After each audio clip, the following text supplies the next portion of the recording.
Welcome back, and we are going to do a tomato review on this tomato right here, and this is called the Krasny Milo Dwarf tomato. And I've been growing this now for a number of years, and the bigger of a pot you grow it in, the bigger the plant's going to get, but it's not going to get too big. It's going to get to a certain size, but if you grow them in big pots, they can get a lot larger, and it can produce a lot more tomatoes. Let me just zoom you over there for a second. This is the plant. I just did a shorts on that video. I did a shorts video on this plant, and just to show you, what happens with these plants with microdwarfs is what happens is once they fill up with tomatoes, they're going to pull down to the ground. And you're either going to support them or you're going to let them hang like this. They're not pretty like this, but once the plant puts out all its tomatoes, it's pretty much a goner anyway. So it's not even really worth the support unless it's really an eyesore to you. I would just leave it like that until you're ready to pick all the tomatoes like I'm going to do right now. And I'm going to just basically take that pot and throw it out in the back. It could come back up and put a few more tomatoes out, but I'm not. I've already got 2 or 3 more succession plantings of the same variety.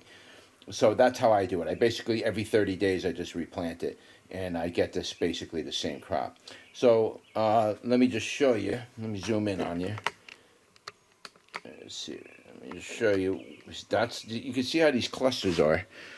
They're quite large. It can make an absolute ton of fucking tomatoes, and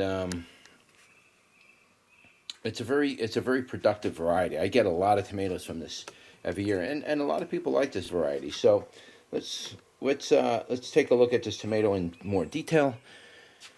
This is what they are. As you can see, I got a ruler here. I'm going to zoom you in on a ruler and just kind of give you an idea of the size. They're about the size of a cherry tomato. They can range in size. You could see how they're ranging in size. You could compare it to the ruler in the back. Give you an idea. They're basically cherry size, but they can vary a little bit in size. So let's cut one of these in half.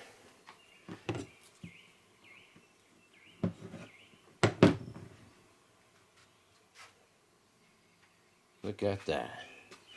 Look at that. This is a beautiful tomato. It looks like there's quite a bit of seeds in this thing, too.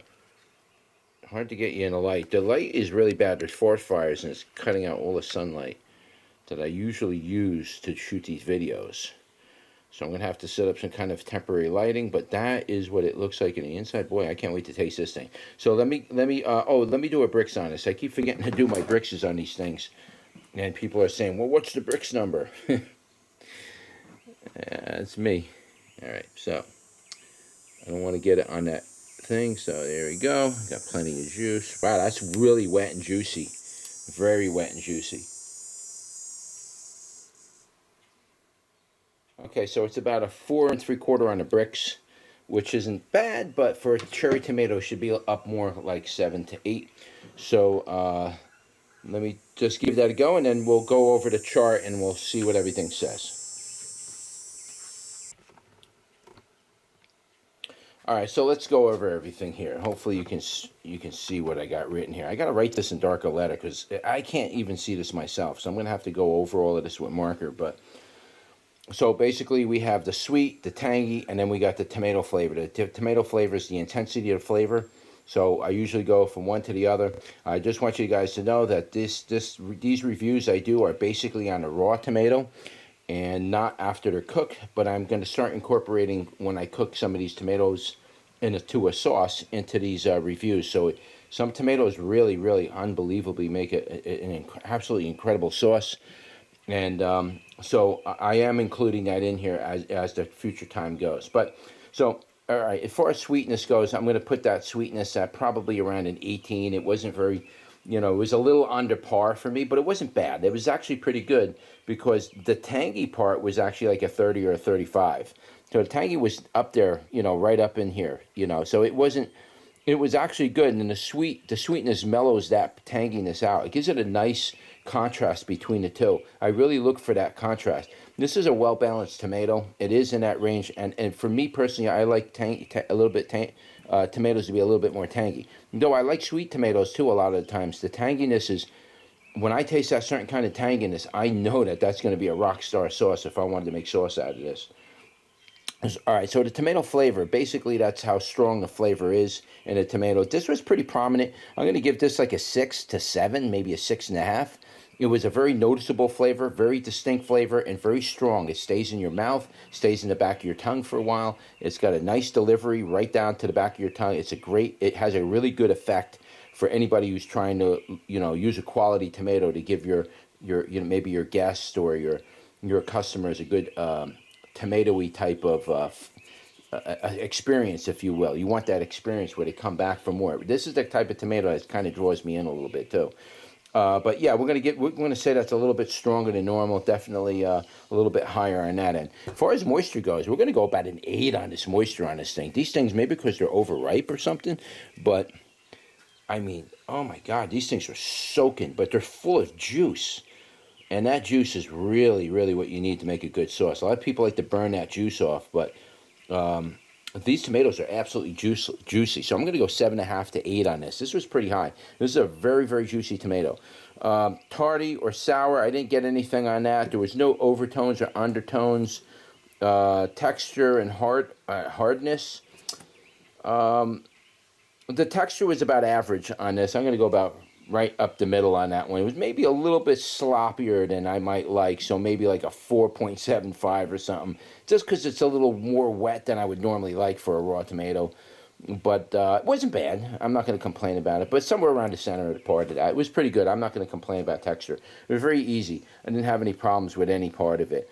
Production, as you can see, these plants are absolutely productive, so you're going to get a ton of tomatoes out of that. So yeah, production-wise, we're going to rate this one about 7. We'll go about 7 on that one. That's not a bad production. And these, if you do prune them, they could potentially put out another round. Skins, I'm going to maybe go a 4.5 on that. The skins were a little bit chewy, but they weren't bad. I wasn't choking on them.